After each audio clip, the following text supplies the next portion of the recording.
நம்ம வாழ்க்கையில் நாம் எடுக்கிற மிக முக்கியமான முடிவு எதுன்னு நீங்கள் யோசித்து பார்த்துருக்குறீங்களா? தொழிலா? கிடையாதுங்க. பணமா? அதுவும் கிடையாது. அது என்னன்னா, நாம் யாரோடு நம்ம வாழ்க்கையில் பயணிக்க போகிறோம் அப்படிங்கிறது தான். ஏன் சிலரை பார்த்த உடனேயே நமக்கு பிடிச்சு போகுது? ஏன் சிலரோடு பேசும்போது கூட ஒரு நெருக்கம் தானாகவே உண்டாகுது? இது தற்செயலானதே அல்ல. இதுக்கு பின்னால் ஒரு மிகப்பெரிய ரிலேஷன்ஷிப் சைக்காலஜி அப்படின்ற ஒரு விஷயம் இருக்கு. இந்த காணொலியை தொடர்ந்து பாருங்க. இந்த காணொலியை முடிவில் உங்களுக்கு மிகப்பெரிய மாற்றங்கள் உங்களுக்குள்ள ஏற்படும் அப்படிங்கிறதையும், நீங்கள் மற்றவங்களை பார்க்குற விதம் மாறி அது எப்படி உங்களை ஒரு வெற்றியாளராக போகுது அப்படிங்கிறதையும் விரிவாக பார்க்க போகிறோம். காணொலி ஸ்கிப் பண்ணாமல் முழுசாக பாருங்க. சப்ஸ்கிரைப் செய்யாத நண்பர்கள் சப்ஸ்கிரைப் செய்துட்டு அந்த பெல் சிம்பளையும் தட்டி விட்டுட்டு வாங்க. காணொலிக்கு போகலாம்.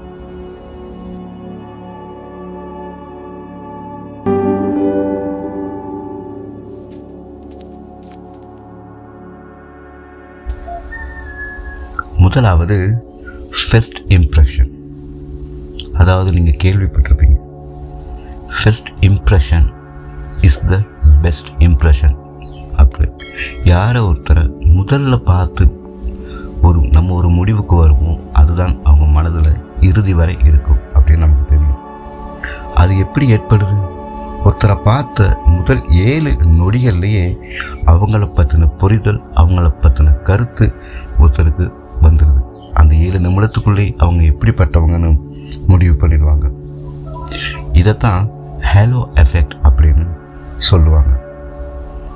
இது எப்படி வேலை செய்யுது?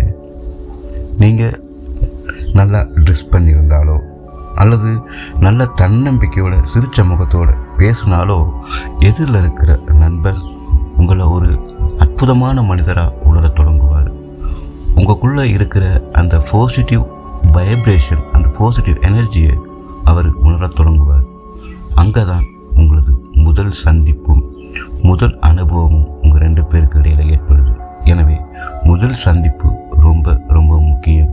சிரிச்ச முகத்தோட நம்பிக்கையோட பேசுங்க.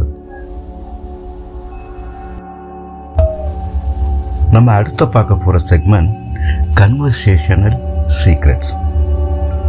அதாவது பேச்சு அப்படிங்கிறது வெறும் வார்த்தைகள் அல்ல. பேச்சு என்பது ஒரு மாயாஜாலம், பிறரை கட்டி போடக்கூடிய ஒரு மாபெரும் ஆற்றல். அது ஒரு எனர்ஜி பரிமாற்றம் தான். மற்றவர்கள் உங்களுடன் பேச வைக்க ஓப்பன் அண்ட் கொஷன்ஸ் கேளுங்க. அதாவது நீங்கள் ஒருத்தரோட முதலாக பேசும்போது ஒரு கேள்விக்கு பதில் சொல்லி திருப்பி அவங்க பதில் சொல்கிற மாதிரியான கேள்விகள் கேட்கணும். உதாரணத்துக்கு, நம்ம சாப்பிட்டீங்களா அப்படின்னு கேட்காம உங்களுக்கு பிடிச்ச உணவு எது அப்படின்னு கேட்கலாம். இப்போ சாப்பிட்டீங்களான்னு கேட்டால் அவங்க சாப்பிட்டேன்னு சொல்லி ஒரு கதையை முடிச்சிடுவாங்க. ஸோ உங்களுக்கு பிடிச்ச உணவு எதுன்னு கேட்கும்போது நீங்கள் பேசுகிறத அவங்கள்ட்ட ஒரு கேள்வியாக கேட்குறீங்க. ஏன் பிடிச்சிருக்கு அப்படின்னு திருப்பி கேட்கலாம். அது ஏன் உங்களுக்கு பிடிக்குது அப்படின்னு கூட கேட்கலாம். அவங்க பேசும்போது அவங்க கண்களை பார்த்து இந்த கேள்விகளை கேளுங்க. ஒருத்தர் சந்திக்கும் போது அவங்களோட ஐ கான்டாக்டுங்கிறது அது ரொம்ப முக்கியம். அவங்க கண்களை பார்த்து கேளுங்க.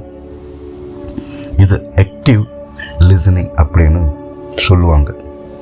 நீங்கள் அவங்க சொல்கிறத கவனிக்கிறீங்கன்னு தெரிஞ்சாலே அவங்களுக்கு உங்கள் மேலே ஒரு மரியாதையும் அன்பும் உங்களை ரொம்ப விரும்பவும் ஆரம்பிச்சிடுவாங்க. அதனால் ஒருத்தர் முதலாக சந்திக்கும் போது சிரிச்ச முகத்தோடு பேசுங்க. பேச்சு என்றைக்கும் நீங்கள் பேசும்போது எதிராளி உங்களோட தொடர்ந்து பேசக்கூடிய மாதிரி கேள்விகளை கேளுங்க. அடுத்தது, அவரோட பேசும்போது உங்களோட கண்கள் அன்பாக கருணையால் இருக்கட்டும், அவங்க கண்ணை பார்த்தே பேசுங்க. அடுத்து நாம் பார்க்க போகிறது கான்ஃப்ளிக்ட்ஸ். அதாவது உங்களுக்குள்ள ஒரு ஒரு பிரச்சனை வந்தால் அதை எப்படி கையாளுறது அப்படிங்கிறத பார்க்க போகிறோம். எந்த ஒரு உறவிலும் சண்டையோ கோபமோ பிரச்சனைகளோ வராமல் இருக்காது. ஆனால் அந்த சண்டையை நாம் எப்படி ஹேண்டில் பண்ணுறோம், அதை நாம் எப்படி கையாளுறோம் அப்படிங்கிறதுல தான் அந்த உறவோட ஆயுள் காலமே இருக்குது. அந்த பிரச்சனையை நம்ம கையாளுற விதத்தில் அதை அப்போதே முடிக்கலாம், இல்லை அந்த பிரச்சனையை ஒரு நல்ல விதமாக மாற்றி அந்த உறவை தொடரலாம். இங்கே மிகப்பெரிய ஐ ஸ்டேட்மெண்ட் அப்படிங்கிற ஒரு தந்திரத்தை நீங்கள் பயன்படுத்துங்க. அது எப்படின்னா, சண்டை வரும்போது நீ ஏன் அப்படி பண்ணின அப்படின்னு கேட்காதீங்க. அதுக்கு பதிலாக அவங்க என்ன சொல்லுவாங்கன்னா, டிஃபென்ஸ் மோடுக்கு போயிடுவாங்க. நீ ஏன் இப்படி செஞ்சேன்னு போனால் அதை அவங்க டிஃபென்ஸ் மோடில் இருந்து உங்கள்கிட்ட ஆர்கியூ பண்ணுவாங்க. அவங்க செஞ்சது போல், அவங்க செஞ்சது சரிங்கிற மாதிரி பேசுவாங்க. ஸோ அவங்கக்கிட்ட ஏன் செஞ்சீங்க அப்படின்னு கேட்குறத விட இங்கே தான் ஐ ஸ்டேட்மெண்ட்ஸ் அப்படிங்கிற விஷயத்தை நாங்கள் பயன்படுத்த போகிறோம். எப்படி, நீ ஏன் அப்படி செஞ்ச அப்படிங்கிறதுக்கு பதிலாக நீ இப்படி செய்யும்போது எனக்கு ரொம்ப வருத்தமாக இருந்துச்சு தெரியுமா.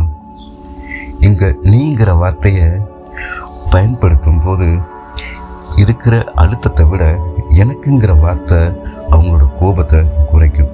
நீ செஞ்சது தவறு அப்படின்னு நம்ம சுட்டி காட்டும் போது ஏற்படுற அந்த வார்த்தை அவங்க ரொம்ப காயப்படுத்தும். இதே எனக்குங்கிற வார்த்தை, நீ அப்படி செஞ்ச போது எனக்கு வருத்தமாக இருந்தது அப்படின்னு எனக்குன்னு சொல்லும்போது அவங்களோட கோபம் தனியாக ஆரம்பிக்கும், ஒரு புரிதலுக்கு வர ஆரம்பிப்பாங்க. எனவே இந்த மிகப்பெரிய உளவியல் மாற்றத்தை இதை உங்களுக்குள்ள ஏற்படுத்தும். அதனால் எப்போதும் இந்த ஐ ஸ்டேட்மெண்ட் அப்படிங்கிற ஒரு டெக்னிக்கை யூஸ் பண்ண போலாங்க. இது ரொம்ப ரொம்ப பெஸ்ட்டான சைக்காலஜி. ட்ரை பண்ணி பாருங்கள். இப்போ நம்ம பார்க்க போகிறது நிறைய பேருக்கு புதுசாக இருக்கும், மனம் ரொம்ப பவர்ஃபுல்லானது. அதாவது the love languages and attachment styles. அதாவது அன்பு செலுத்துறதுல ஒவ்வொருத்தருக்குமே ஒவ்வொரு ஸ்டைல் இருக்குது இல்லையா.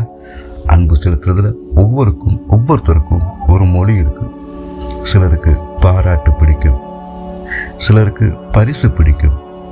உங்கள் துணையோட, உங்களோட ஃப்ரெண்ட்ஸோட நீங்கள் யார் கூட பேசுகிறீங்களோ, உங்களோட ரிலேஷன்ஷிப் யார் இருக்காங்களோ அவங்கக்கிட்ட, உங்கள் துணைக்கிட்ட எந்த மொழி அன்பின் மொழி அப்படிங்கிறத நீங்கள் புரிஞ்சுக்க ட்ரை பண்ணுங்கள்.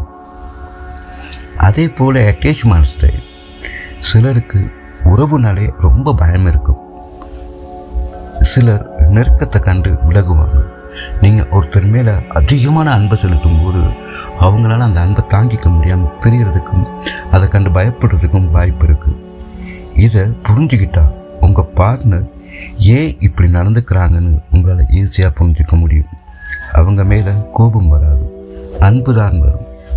இதை புரிஞ்சுக்காம தான் நாம் நம்மளோட பார்ட்னரோட அதிகமாக பேசினா அவங்க நம்மளோட அன்பாக இருப்பாங்கன்னு சொல்லி தொடர்ந்து பேசும்போதே அவங்களுக்கு அது தொந்தரவாயிடுது. இல்லை அவளுக்கு அதிகம் பேசினா பிடிக்காது, ஸோ நம்ம குறைவாக பேசுவோம்னு சொல்லிட்டு நம்ம பேச்சை குறைக்கும் போதும் அங்கே ஒரு விரிசல் ஏற்படுது. எனவே உங்களுடைய பார்ட்னருக்கு எந்த மாதிரி அன்பு காட்டினா அவங்களுக்கு பிடிக்குங்கிறத ஸ்டடி பண்ணுங்க. சிலருக்கு ரொம்ப பேசினா பிடிக்கும், சிலருக்கு ரொம்ப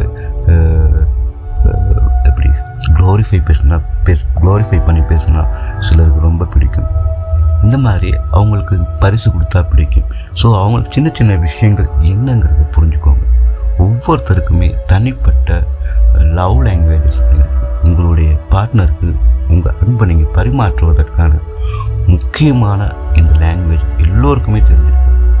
அது குழந்தைகளாக இருக்கலாம், அம்மாவாக இருக்கலாம், ஒய்ஃபாக இருக்கலாம், லவ்வராக இருக்கலாம், யாராக இருந்தாலும் யாருக்கு எப்படி சொன்னால் அது புரியும் அப்படிங்கிறது ரொம்ப முக்கியம். இதை நீங்கள் நல்லா புரிஞ்சுக்கிட்டீங்கன்னா உலகத்தில் உங்களை யாராலும் அசைச்சிக்கவே முடியாது. இப்போ பார்க்க போகிறது என்னென்னா, maintaining the long term Sparks in conclusion. அதாவது ஆரம்பத்தில் இருக்கிற ஒரு உறவுக்கான அந்த ஈர்ப்பு போக போக படிப்படியாக குறைஞ்சிக்கிட்டே போகுது. ஏன் அப்படி குறைஞ்சிக்கிட்டு போகுது? இது ஏன்னு சொன்னால், நமக்குள்ளே இருக்கிற டோபாமைன் என்கிற ஒரு கெமிக்கலை நம்பி தான் நாம் இருக்கிறோம்.